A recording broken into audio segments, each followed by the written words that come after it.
Hello दोस्तों, स्वागत है आपका DKSIS एकेडमी में। दोस्तों हम लोग आज पढ़ेंगे डिटर्मिनेंट्स ऑफ एथिक्स, मतलब कि नीति शास्त्र के निर्धारक तत्व के बारे में हम आज बात करेंगे। मतलब कि आप इसका मतलब ये समझिए, सिंपल सी बात है कि निर्धारक तत्व क्या है, मतलब किस वजहों से नीति शास्त्र का निर्धारण होता है कि भाई ये वजह है, ये जो है पॉइंट है, इसके वजह से जो है नीति शास्त्र का निर्धारण तय है। तो यहाँ पे हम जो है नीति शास्त्र के निर्धारण तत्व के बारे में बात करेंगे। देखिए, इसके दो तत्व होते हैं। निर्धारण तत्व के दो तत्व होते हैं नीति शास्त्र के निर्धारण में। एक आंतरिक होता है, आंतरिक तत्व, फिर बाहरी तत्व या कारक मान लीजिए, सीधा सीधा, हम लोग फिलॉसफी नहीं पढ़ रहे हैं।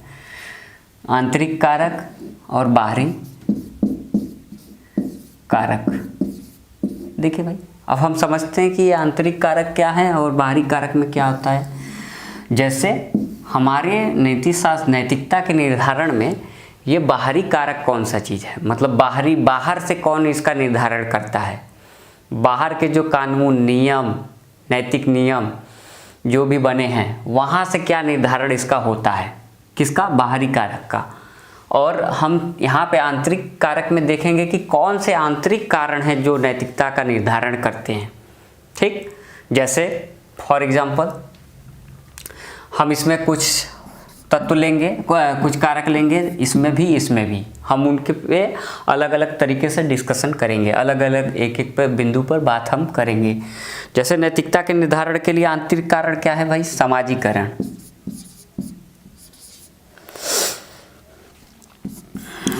समाजीकरण जैसी चीज है, ठीक है। प्लस समाजीकरण के अलावा क्या हो सकता है, सांस्कृतिक कारक।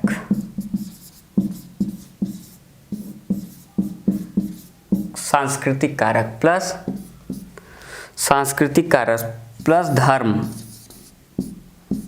प्लस धर्म हो गया, आध्यात्म। धर्म और आध्यात्म में एक ही चीज है, इसको समथिंग मतलब उसी के, तो एक ही टॉपिक लेते हैं यहाँ पे, धर्म। ठीक है, धर्म के बाद मनोवैज्ञानिक,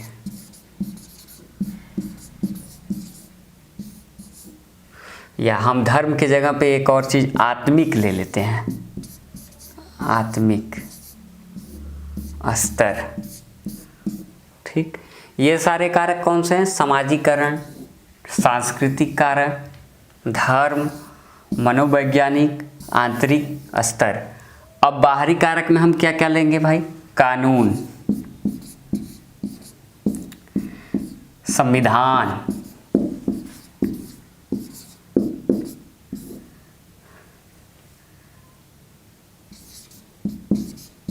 देश काल परिस्थिति,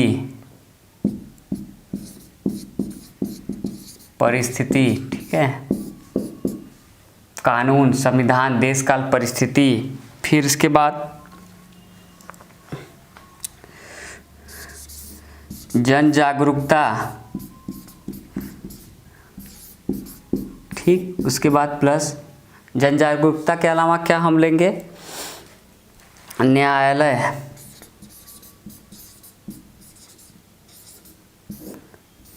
प्लस न्यायालय के बाद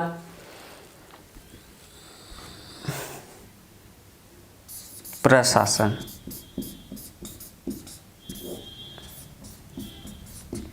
देखिए, नीति शास्त्र के निर्धारक तत्व में हम आंतरिक और बाहरी कारकों का अध्ययन करते हैं। आंतरिक कारणों में क्या क्या आते हैं, जैसे कि समाजीकरण, सांस्कृतिक कारक, धर्म, मनोवैज्ञानिक, आत्मिक स्तर। ये सारी चीज़ें क्या हैं, हमारे नीति शास्त्र के निर्धारण में आंतरिक कारक हैं, जिनके मतलब अंदर से जिनका निर्धारण होता है, हमारे आत्मा से जिनका निर्धारण होता है, हमारे जो है कल्चर से निर्धारित होता है, जो अपने आप हमारे कल्चर में समाहित है, हमारी परिस्थितियों में अपने आप वो जो है पिरोया हुआ है।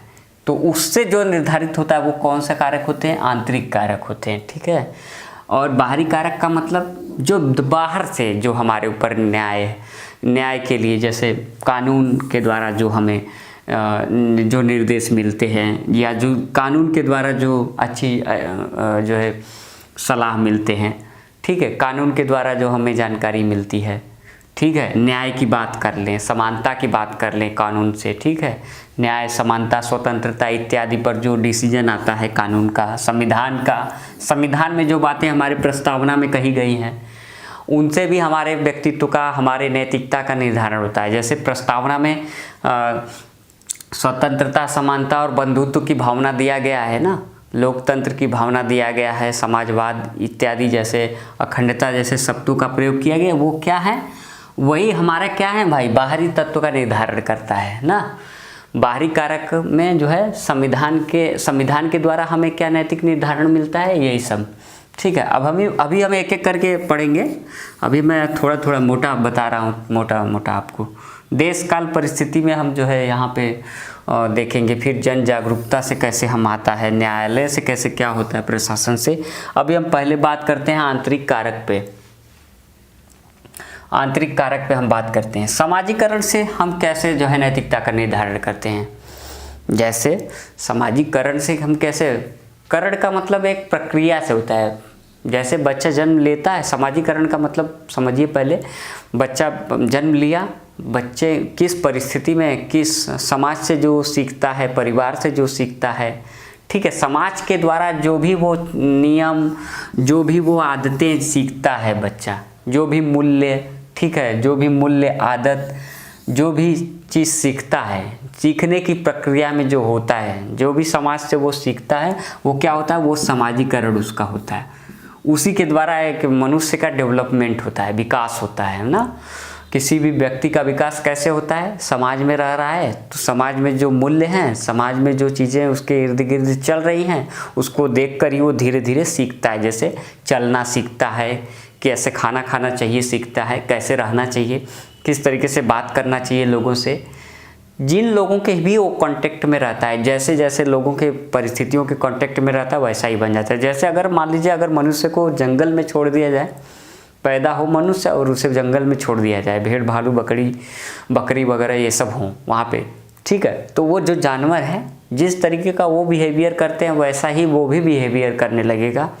क्यों? क्योंकि उसको बाहरी दुनिया या समाज से कोई संपर्क ही उसका नहीं है। जैसा वह उसका, जैसे उसके आसपास लोग होंगे वैसा भी वो भी बन जाएगा। तो यहाँ पे हम सामाजिकरण में यही देखते हैं कि क्योंकि मनुष्य एक सामाजिक प्राणी है और वो समाज में रहता है, तो जाहिर सी बात है उसका समाज में जो भी चीज़ें होंगी, समाज में जो भी क्रियाकलाप होंगी, उसको सीखने का वो लगातार प्रयत्न करेगा, वही सामाजिकरण है। और यहाँ से हम मूल्यों को भी सीखते हैं, इसलिए हम नैतिकता के स्तर पे पहुँच जाते हैं। मतलब हम नीति शास्त्र का निर्धारण वहाँ से भी हमारा हो जाता है, ठीक है। और इसमें सामाजिकरण में परिवार भी इसमें शामिल होता है। परिवार होता है, हमारे मम्मी पापा, मतलब सभी लोग जो हम उनसे मूल्य सीखते हैं, उसके द्वारा भी हम जो है क्या करते हैं भाई, नीति शास्त्र का हमारा निर्धारण होता है। मतलब हमारे नैतिकता का स्तर पता चलता है, हमारे नैतिकता के सीखने का स्तर पता चलता है, हमारे नैतिकता का विकास होता है, मूल्यों का विकास होता है यहाँ से, ठीक है। ये चीज़ आप देख लीजिए, सीखते रहते हैं हम। सांस्कृतिक कारण में क्या होता है भाई, हम अपने कल्चर को देखते हैं। जैसे हमारे हिंदुस्तान में कल्चर है अपना खुद का, महिलाएं जो है अपना, महिलाओं का क्या कल्चर है, पुरुषों का क्या नियम है भाई, किस तरीके से अपना पूजा पाठ करते हैं, किस कल्चर में वो रहते हैं, क्या खाते हैं, क्या पीते हैं, क्या रहन सहन है उसका, वो रहन सहन किस तरीके से रहना पसंद करते हैं। हर समाज का अलग अलग कल्चर होता है। तो नीति शास्त्र में हम ये चीज़ भी ध्यान रखेंगे कि हमारा नीति शास्त्र ऐसा नहीं कि यहाँ इंडिया में जो है भाई हमारी नैतिकता कुछ और है तो वहाँ, मतलब हम जिसको सही मानते हैं यहाँ पे, ऐसा ना हो कि अमेरिका में वो गलत हो सकता है, निश्चित ही वो गलत हो सकता है। हमने कहा ना, देश काल परिस्थिति में जो है हो सकता है कि शराब पीना यहाँ पे जो है अच्छा नहीं माना जाता है, लेकिन अगर आप फ्रांस या किसी ठंडे प्रदेश में अगर आप चले जाएं तो वहाँ शराब पीना कोई दिक्कत की बात नहीं है, ठीक है, या मांस खाना ठंडे प्रदेशों में कोई दिक्कत की बात नहीं है। वहाँ के सिचुएशन के हिसाब से, भौगोलिक स्थिति के हिसाब से उसको सही माना जा सकता है। तो नैतिकता का विकास जो है निर्धारण इस वजह से भी होता है। तो सांस्कृतिक कारण में वही रहन सहन, हम किस तरीके का मूल्य सीख रहे हैं समाज से, परिवार से, इवन हम अपनी सभ्यता से, संस्कृति से, हम जो पढ़े हैं, अध्ययन कर रहे हैं इतिहास में, भूगोल में, हमने जितना भी आज तक अध्ययन किया है जनजातियों से, जो भी हमारे कल्चरल विविधता हमारे देश में मौजूद है, उन कल्चरल विविधताओं से, उत्तर से लेकर दक्षिण और दक्षिण से लेकर उत्तर तक, या पूर्व से लेकर पश्चिम तक, जितना भी कल्चर है हम उससे क्या सीख रहे हैं, मतलब वहाँ के कल्चर में हमारे जो आसपास है वहाँ का कल्चर क्या है, उससे हम क्या सीख रहे हैं, किस तरीके की भाषा, किस तरीके के विचार आ रहे हैं, किस तरीके के मूल्य आ रहे हैं, वो वहाँ से हम भी नीति शास्त्र का निर्धारण होता है, हमारे नैतिकता का निर्धारण वहाँ से भी होता है। अब धर्म इसमें क्या करता है भाई, धर्म की बात अगर आती है, ये भी आंतरिक कारक में आता है। धर्म का कैसे निर्धारण करता है, धर्म हमारे अंदर विश्वास, आस्था, ठीक है, हमारे अंदर मूल्यों का विकास करता है, कर्तव्य पालन का विकास करता है, ठीक है। आपने सुना होगा कि इंडिया में धर्म का तात्पर्य, पहले लोग कहा करते थे कि भाई आपका धर्म है कि आप माता पिता की सेवा करें। धर्म का मतलब यहाँ पे कर्तव्य से था, कर्तव्य से ही था, मतलब कर्तव्य युक्त होना चाहिए, आपका कर्तव्य है, मतलब आपका धर्म है कि आपका माता पिता का सेवा करना चाहिए, मतलब आपका कर्तव्य है कि आप अपने माता पिता का सेवा करें, आपका धर्म है कि आप अपने राष्ट्र की सेवा करें। तो यहाँ पे हम धर्म की बात, ये क्या है, राष्ट्र की सेवा करने का मतलब क्या है भाई, माता पिता का जो है देखभाल करने का क्या मतलब है यहाँ पे, यहाँ से हम क्या सीख रहे हैं, यही भी तो मूल्य है। और ये मूल्य का निर्धारण कहाँ हो रहा है, नीति शास्त्र में, यहाँ से भी, धर्म से भी हो रहा है। यहाँ पे हमें आस्था भी मिलता है, हमें ईश्वर में आस्था होता है। तो जब ईश्वर में हमें आस्था होता है तो ईश्वर क्या है, ईश्वर एक अच्छी अच्छी चीज़ों का ही नाम है ना, ईश्वर अच्छी चीज़ों का ही पुलिंदा है। कहने का मतलब है, आप समझ लीजिए, जो भी गुड, अच्छा है, जो भी अच्छा है दुनिया में, उसका ही एक पुलिंदा लोग ईश्वर को मान के चलते हैं। ईश्वर है कि नहीं, इस पर हम बात नहीं कर रहे। ईश्वर मानेंगे, मान लिए अगर, तो कोई घाटा नहीं होने वाला है आपका, और नहीं मानते हैं तो भी आपका जीवन चलेगा, ऐसा कोई बात नहीं है। तो आपके अंदर क्या होगा, ईश्वर को मानने से कुछ होता नहीं है। ईश्वर को मानने से आपके अंदर ये होता है कि मैं की भावना नहीं होता है आपके अंदर, नहीं तो आप अपने आप को ही मैं समझने लगते हैं, मतलब जो अहम की भावना है वो जागृत नहीं होती। क्यों? क्योंकि आपको पता रहता है कि हमसे भी बड़ा कोई ऊपर वाला है, ठीक है। ये ईश्वर मानने से हमको यही फ़ायदा होता है। अगर आप मान लिए तो भी, नहीं मानते हैं तो भी, और मान लेने में हमें लगता है ज़्यादा ही फायदा होगा आपको, ये देख सकते हैं आप प्रैक्टिकली। तो ईश्वर को अगर आप मानते हैं तो इसका क्या मतलब है भाई, अच्छी अच्छी चीज़ें, मतलब आप डरेंगे यार कोई गलत हम ना कर दे, कुछ गलत ना हो जाए, अनुचित ना हो जाए। तो ये सारी चीज़ें जो हमें है, यहाँ से भी हम सीखते हैं, निर्धारण करते हैं, ईश्वर से भी हम निर्धारण करते हैं नीति शास्त्र का, और हम धर्म से भी निर्धारण करते हैं, ठीक है। यहाँ पे ये सारी चीज़ें। अब मनोवैज्ञानिक स्तर पे क्या देखते हैं भाई, मनोवैज्ञानिक स्तर पे कुछ व्यक्तियों में ऐसा मनोवैज्ञानिक स्तर पाया गया है कि भाई उनका कर्तव्य, मतलब पैदाइशी वो जो है भाई सेवा भावना से मतलब चल रहे हैं, मतलब ऐसे ही समाज में उन्होंने जन्म लिया जो शुरू से ही जो है परोपकार की भावना उनके अंदर जागृत है। मदर टेरेसा जैसे लोग, ठीक, ऐसे लोग, मदर टेरेसा। अभी अगर आप थोड़ा सा अगर समय अगर आप देंगे, मलाला यूसुफजई, ये लोग क्या कर रहे हैं, मतलब समाज में कुछ अच्छा काम करने की कोशिश कर रहे थे कहीं न कहीं।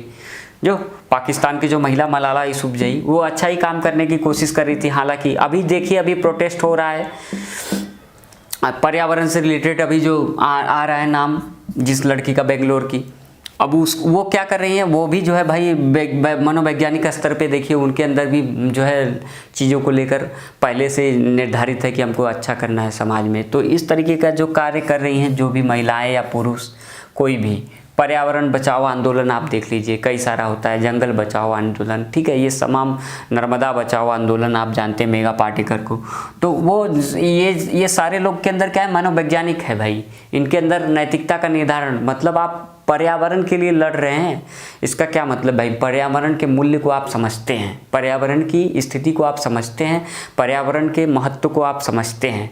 तो जो महत्व है, जो उसका मूल्य है, उसको आप समझ रहे हैं, तो इसका मतलब ये है कि भाई आप मनोवैज्ञानिक स्तर पे भी नैतिकता का निर्धारण, नैतिकता को सीख रहे हैं, ध्यान रखिएगा।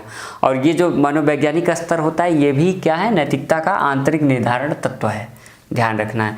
और अध्यात्म स्तर पे आप क्या करते हैं, आप पुरुषों महात्माओं के बारे में पढ़ते हैं। जैसे मान लीजिए आपने आध्यात्मिक स्तर पे गांधी जी को पढ़ा, टॉलस्टॉय को पढ़ लिया, रस्किन बॉन्ड को पढ़ लिया, और तमाम ऐसे लोग, जैसे मान लीजिए आप सर्वपल्ली राधाकृष्णन के बारे में अध्ययन कर लिया, विवेकानंद के बारे में अध्ययन कर लिया है।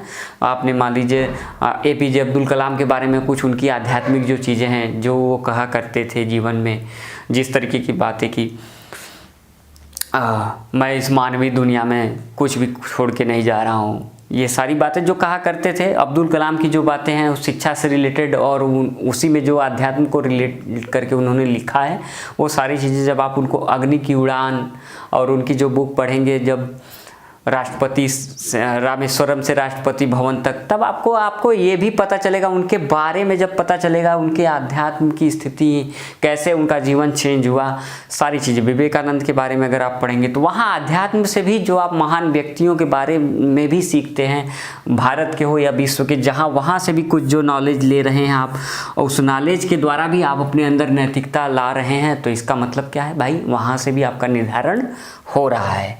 तो हम लोग अब आंतरिक कारक की बात कर लिए हैं।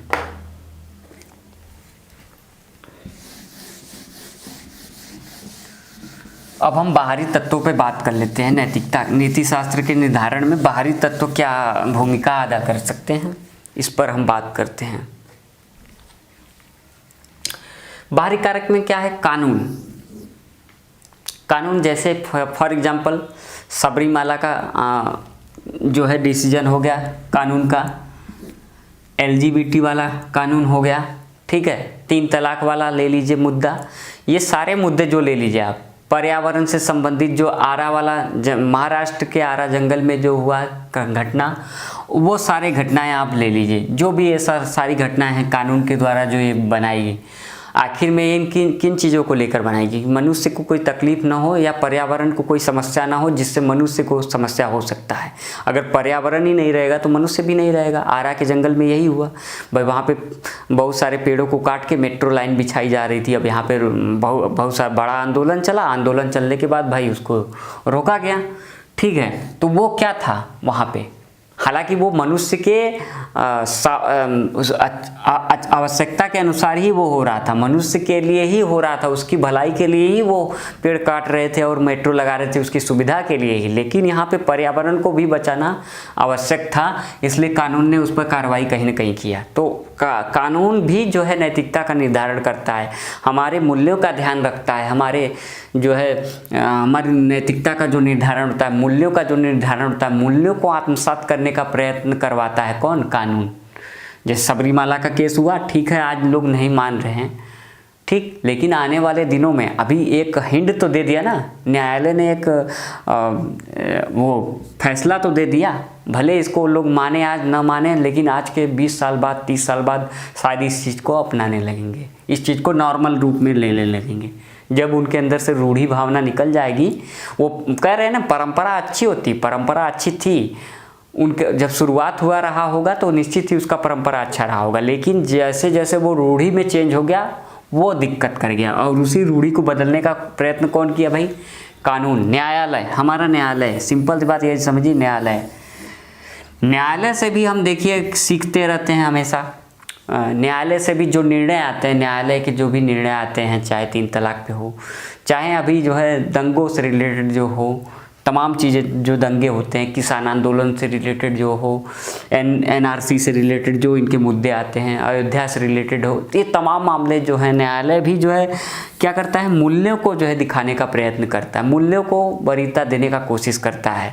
अब सवाल ये है कि क्या सरकार, इस समय की जो सरकार है, क्या सही कर रही, क्या गलत, अब इस पर हम बात नहीं कर रहे हैं। क्या न्यायालय उसके पक्ष में ही बात कर रहा है, इस पर भी हम बात नहीं कर रहे हैं। लेकिन एक मूल कर्तव्य न्यायालय का यही होता है कि भाई जो समाज में अगर अधिकार व्यक्ति का हनन हो रहा है, या उस जो है अधिकार का उसका जो है दिक्कत हो रहा है, अधिकारों को नहीं मिल पा रहा है, अधिकार जो है उसके वंचित रह जा रहा है अधिकारों से अपने, तो उसको जो है दिलवाने का कर्तव्य इसका है, ठीक है, किसका, न्यायालय का। तो न्यायालय अगर अधिकारों को, मनुष्य के अधिकारों को दिलाता है, जैसे निजता के अधिकार को अगर मनुष्य के जो है न्यायालय ने से सुरक्षा दिया, ठीक है, आर्टिकल 21 में लाया। तो इसका क्या मतलब है? इसका मतलब ये है कि न्यायालय भी जो है भाई नीति शास्त्र के निर्धारण तत्व में भूमिका अदा कर रहा है। कैसे कर रहा है भाई? निजता के, मनुष्य के निजता के अधिकार को जो है प्रोटेस्ट करके, मतलब प्रोटेक्ट करके इसको भी सुरक्षा देकर, ठीक है, इसको भी, इस अधिकार को बचाने का कोशिश कर रहा है। तो ये भी क्या है, न्यायालय भी भूमिका अदा कर सकता है। किस मामले में? नैतिकता के निर्धारण में। वो भी मूल्य के अनुसार काम करता है। कानून हो गया। संविधान क्या करता है? संविधान में फॉर एग्जांपल हम संविधान में प्रस्तावना को पढ़ते हैं। प्रस्तावना में जो भी बातें लिखी गई हैं वो समझ लीजिए संविधान का क्या है, वो दर्शन है पूरा। अगर इस दर्शन के एक एक मूल्य को, अगर आप कोई क्वेश्चन आंसर राइटिंग कर रहे हैं तो एक बात और ध्यान में रख लीजिए कि इथिक्स के पेपर में अगर आपको कुछ नहीं समझ में आए कि क्या करना चाहिए, क्या लिखना चाहिए, कैसे हम अपने आंसर को इवेल्युएट कर पाएंगे, कैसे जान पाएंगे कि क्या अनुचित है क्या उचित है, तो आप 3-4 चीज़ें ध्यान में रख लीजिएगा। एक तो प्रस्तावना, जब भी आपको कुछ समझ में नहीं आए आप ध्यान रखिएगा, तुरंत क्लिक करिएगा कि प्रस्तावना में क्या क्या वर्ड कहे गए हैं। इस प्रस्तावना को पढ़ गलिए बहुत बार, इतनी बार पढ़ गलिए कि प्रस्तावना के एक एक शब्द की जानकारी आपके जुबान पे हो। तो अगर ऐसा हो जाएगा, ऐसा रट लेंगे एकदम से पूरी तरीके से प्रस्तावना के एक एक शब्द को, तो जब आप आंसर राइटिंग करेंगे तो तुरंत अगर आपको कोई चीज़ नहीं सूझेगा तो आप प्रस्तावना के पर फोकस कर लेंगे। और दूसरी बात, 2 SDG गोल है, SDG सस्टेनेबल डेवलपमेंट गोल है जो वर्ल्ड का 17 गोल जो है, 17 गोल आप ध्यान में रखिए। क्या जरूरी है इंसान के लिए, एक मनुष्य के लिए अच्छा जीवन जीने के लिए क्या आवश्यकता है, सब सस्टेनेबल डेवलपमेंट गोल के लिए में बताया गया। पर्यावरण के लिए क्या सही होगा, इंडस्ट्री के लिए क्या सही होगा, पीने के लिए पानी के लिए क्या सही होगा, कानून, नैतिकता, सब कुछ SDG में है। समानता, स्वतंत्रता, बंधुत्व, सब कुछ है SDG में। तो इस SDG से भी आप, इसके रिपोर्टों से आप इसको पढ़ के इसके आधार पे भी आप अपने ओवरव्यू को बना सकते हैं। मतलब आप लेखन शैली में आप इसका प्रस्तावना का SDG 17 जो गोल है उसका, उसके बाद DPSP, उसके बाद मूल कर्तव्य, इन सभी को आधार आप बनाएंगे।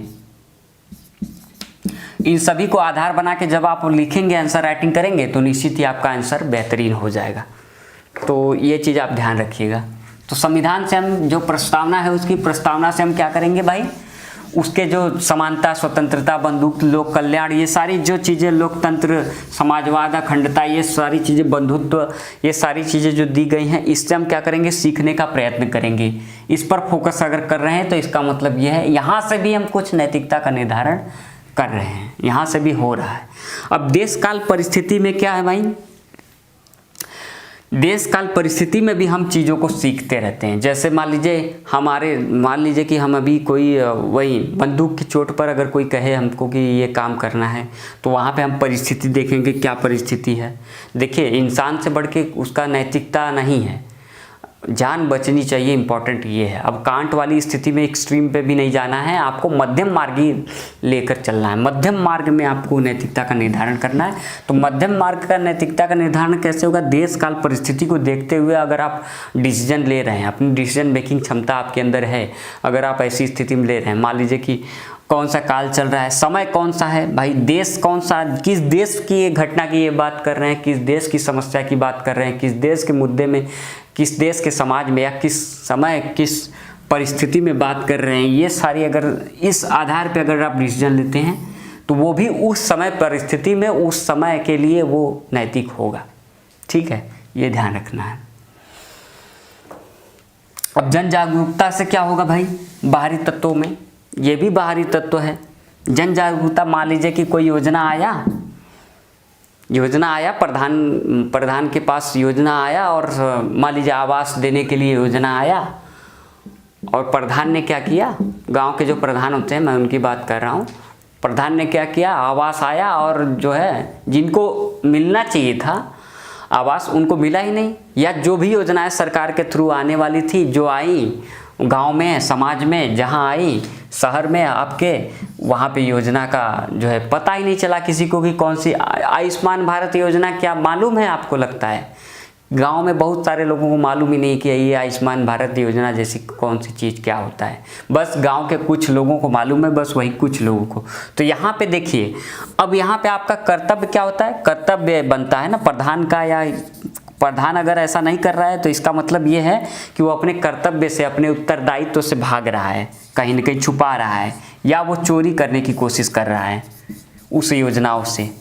ठीक, तो जो अगर वो प्रधान ईमानदारी से कर्तव्य युक्त होकर अगर वो काम करे तो सभी को, जिसको जिसको आवास की ज़रूरत है उसको उसको मिलेगा। तो अगर ऐसा वो करता है तो इसका मतलब ये है कि उसके अंदर भी मूल्य है, तो वो भी नीति शास्त्र के निर्धारित तत्व में गिना जाएगा। ठीक है, जन जागरूकता के द्वारा हम कोई भी अभियान, पर्यावरण के बारे में अगर समस्या है, पर्यावरण के मूल्यों की समस्या है, इन सब चीज़ों के बारे में भी दिक्कत है, पर्यावरण, जातिवाद को लेकर कोई समस्या है, सांप्रदायिकता को लेकर कोई समस्या है, ठीक है, ये सामाजिक वैमनस्य के बारे में तनाव हो रहा है, कोई दिक्कत है, ठीक है, ये सारी चीज़ें, जल के लिए कोई समस्या है, बिजली के लिए कोई समस्या है, नाले के लिए कोई समस्या है, तो सारे चीज़ों का अगर हम जागरूकता करेंगे, ठीक है, गंदगी, स्वास्थ्य के लिए जो है कोई समस्या है, स्वच्छता के लेकर कोई समस्या है, तो अगर उसके बारे में हम जन जागरूकता कर रहे हैं तो इससे भी क्या हो रहा है, लोगों के अंदर मूल्यों का विकास होगा। इससे भी तो ये क्या होगा, मूल्यों का जब विकास होगा तो क्या होगा, नीति शास्त्र का भी विकास होगा। ठीक है, अब प्रशासन में क्या होगा भाई, प्रशासन में एक चीज़ आप ध्यान रख लीजिए, प्रशासन में सबसे महत्वपूर्ण चीज़ ये है कि आपको ये ध्यान देना है कि प्रशासन में अगर आप जाते हैं तो निश्चित ही आपको क्या करना पड़ता है, उत्तरदायित्व तो निभाने पड़ते हैं, कुछ उत्तरदायित्व तो निभाने पड़ते हैं। ठीक है, कुछ पारदर्शिता दिखाना पड़ता है, पारदर्शिता जवाबदेहिता यहाँ पे होती है, सत्यनिष्ठा जैसी चीज़ होती है, ईमानदारी जैसी चीज़ होती है।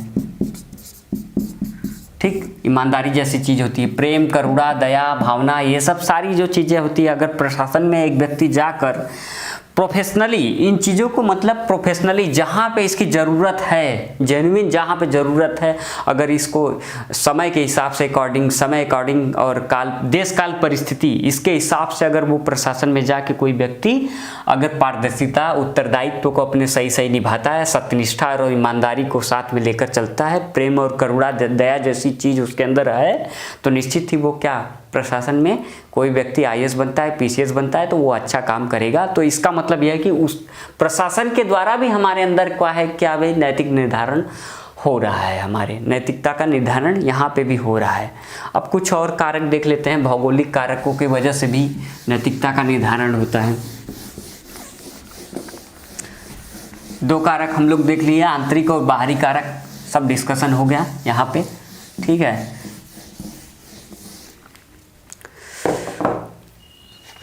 दो कारक हो गया।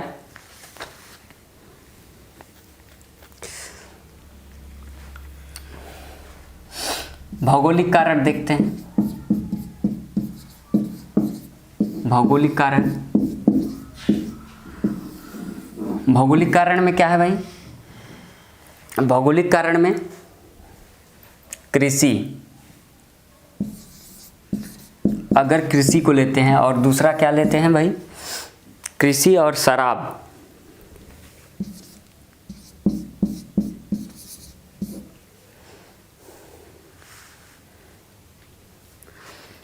ठीक, अब यहाँ क्या है, शाकाहार और मांसाहार, शाकाहार और मांसाहार।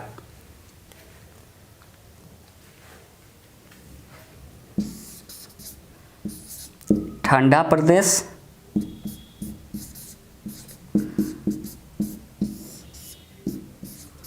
गर्म प्रदेश। देखिए, भौगोलिक आधार पे भी जो है नैतिकता का निर्धारण होता है। एक कृषि में अगर हम ले, खान पान, खाद्य सामग्री को लेकर अगर हम बात करें, मनुष्य का जो खान पान होता है उससे हम क्या मूल्य सीखते हैं। जैसे फॉर एग्जांपल, अगर जहाँ पे प्रोडक्शन का कमी है, मान लीजिए कि जहाँ पे उत्पादन कम हो रहा है, कृषि का उत्पादन कम हो रहा है, अनाज कम आ रहा है और लोग ज़्यादा हैं, तो वहाँ पे क्या होगा, वहाँ पे मांसाहार को बढ़ाना पड़ेगा। फिर आपको मांसाहार की प्रवृत्ति वहाँ पे अगर बढ़ रही है तो इसका मतलब ये नहीं है कि वो अनैतिक है, वो उस समय के हिसाब से वो नैतिक है। यहाँ से भी जो है नैतिकता का निर्धारण होता है। मांसाहार शाकाहार और मांसाहार। तो शाकाहार, अगर कृषि ज़्यादा जहाँ हो रही उपज वहाँ पे शाकाहार रहते हैं लोग, और जहाँ मांसाहार होते हैं, जहाँ कम हो रही, जैसे कि बर्फीले क्षेत्रों में, वहाँ पे अगर कोई पहुँच जाए और कोई खेती न मिले जीवन चलाने के लिए, फिर क्या करना पड़ेगा आपको, मांसाहार बनना पड़ेगा। अब वैसे ही शराब को ले लीजिए, शराब जो है ठंडा प्रदेशों में अगर कोई सर्व कर रहा है इसको, तो वहाँ पे गलत नहीं माना जाएगा, उसके आधार पर भी नैतिकता का निर्धारण होता है। और गर्म प्रदेश में इसको पीना